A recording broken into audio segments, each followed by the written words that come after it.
Hey everybody, hope all's well and welcome back to the ShabinLife.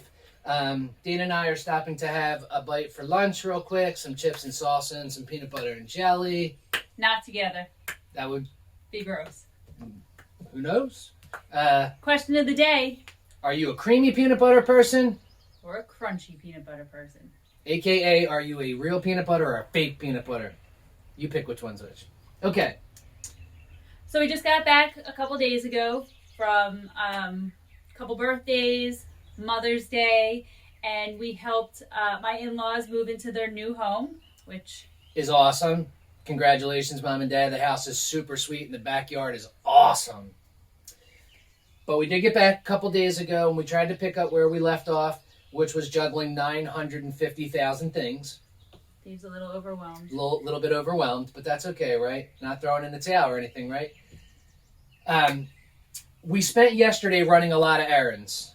When we're gone for a few days, the first thing we kind of have to do when we come back is sort of food shop a little bit because we really empty the refrigerator when we leave. So we did a little bit of food shopping. Picked up some pine for the We picked up windows. all the pine wood that we're going to need to do the window jambs and trim, primer, paint, all that good stuff. We had been given a gift certificate to a nursery from our family at Christmas time, and we finally got around to finding that nursery and stopping there. Super cute, sort of a little residential home nursery. We did find some perennials that we picked up there.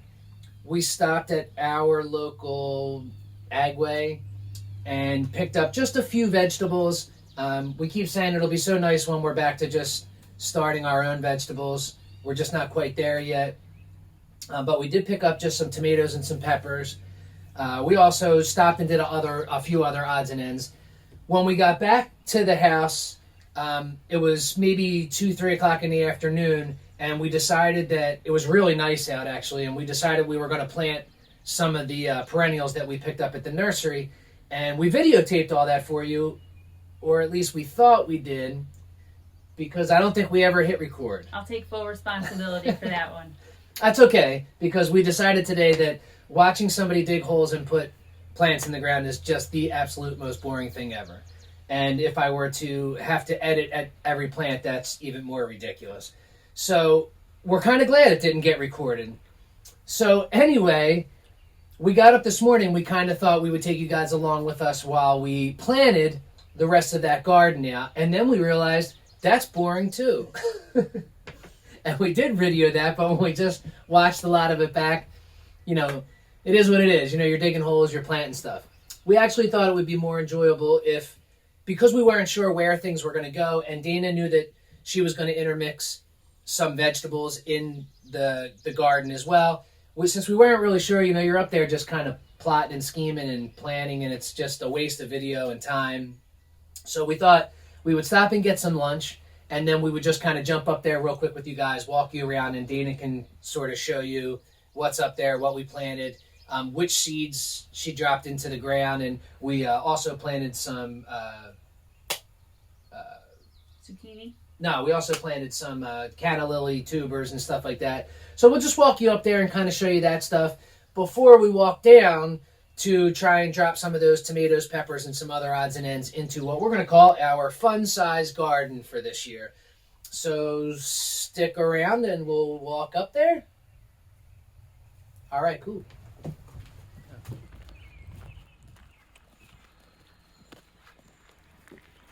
on. I'll show you. So I tried to make a little map. We'll see how well it works out for me. So as Dave was saying, we picked up some stuff from the local nursery. These are Cinderella daylilies. I think they come up with like a variegated pink color. We put some wildflower seeds that we got from a wedding a while back in that corner. We did some white alyssum all along the front here, try and fill it in a little bit.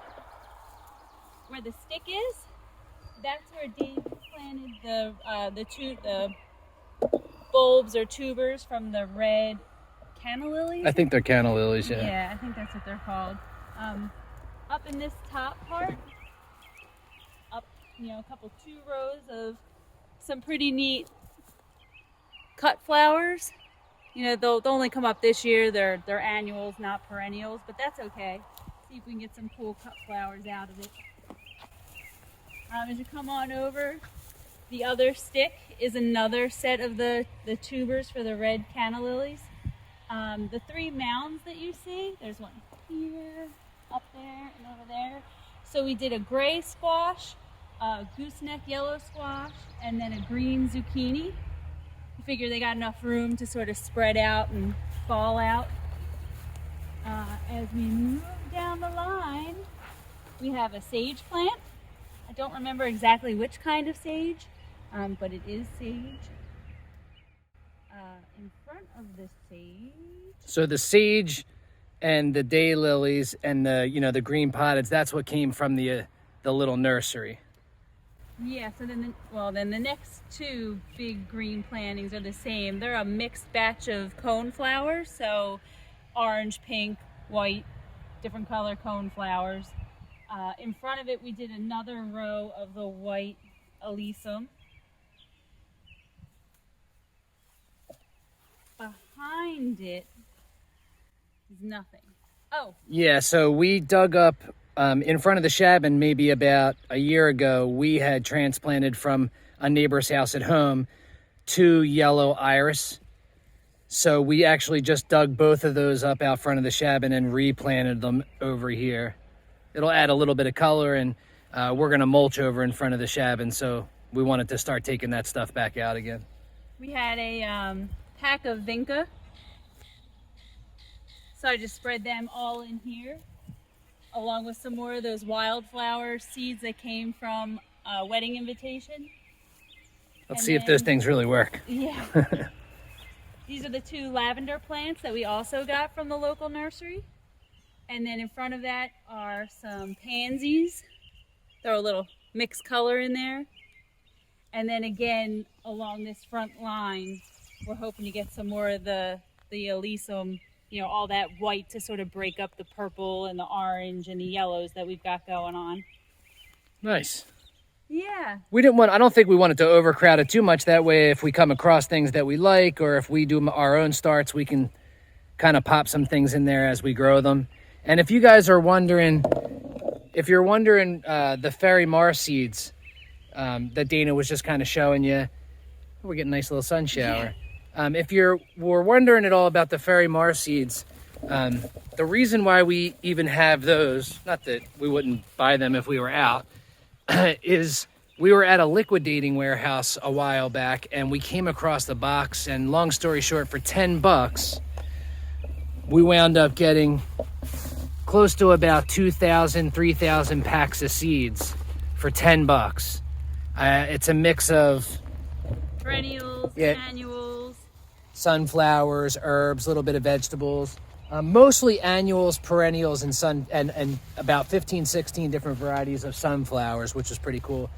So they're from 2020 and 2021, so I'm sure that they're still viable. But we thought we'd start kind of putting some in the ground and see what happens. But that's the only reason why we essentially have the seed packets. Typically we would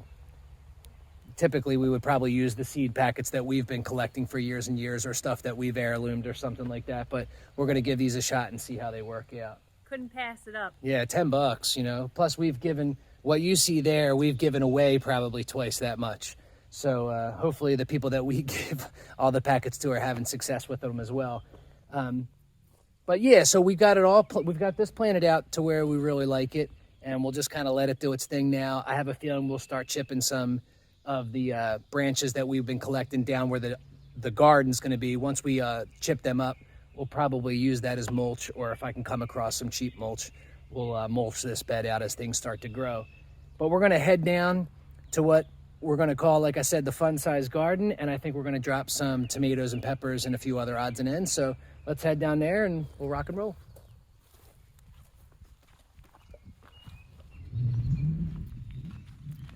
So this is going to be our little FunSize garden this year. Just a handful of pots and the old log splitter crate. I'm going to figure out what exactly I'm going to try and plant. I'll set the camera up, but most likely I'll just bring you guys back at the end when I'm done planting and show you what I did. Nothing special, but we'll get them in the ground. That way we can start getting them growing.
Okay, everything's in. And all it is peppers and tomatoes. I think there's some yellow bell, some cubanelle, some long sweets. I think maybe sweet banana peppers. And then there's some Jetstar tomatoes, some large cherry tomatoes, some early girl lemon. I think that's like a lemon tomato. And these are like a large Brandywine or a large Belgium, I think. So just a little bit of each, and we'll see how all the buckets and stuff work out. I mean, if nothing else, this entire row cost, everything you see might have been $20. So even if I got 10 tomatoes, it would still be worth it. The cost of everything nowadays, you know, a big tomato is almost $2. So, you know, for a 50-cent plant, you can't beat it. But I'm going to call that a wrap for that little bit. And I'm actually going to go get cleaned up. And I think I'm going to try and transfer some of the water from one IBC tote to the other one. It's going to rain, I think, in the next day or two. And the IBC tote that's not connected to the rain collection system is probably got like 75 gallons. The other one's probably got like 200-300 gallons in it. So I'm going to transfer some of that water into the other one. That way it opens it up for the rain to fall into the empty one. But, yeah, rock and roll, man. Get this stuff growing, and a little bit of veggies for us this season. And I think what I'm going to do is, there was a few tomatoes and a few peppers left. I think I'm just going to intermix them up into that garden as well. That way, just in case if some of this stuff gets eaten by rabbits and deer, if I don't get it covered right away, if that gets eaten up a little bit, maybe I can grow a little bit up at the top garden. But I think that's a wrap, man. Dayna had to split out for a little bit, take care of some business, and she left me to plant. I hope she's okay with where I put everything. But I think that's going to be it for this video. Try and cut it down to like a 10-minute video and just be done. Thank you guys for checking in. We'll be back probably tomorrow doing something else redonkulous, so be sure to check back. Until then, stay fly, man. Peace.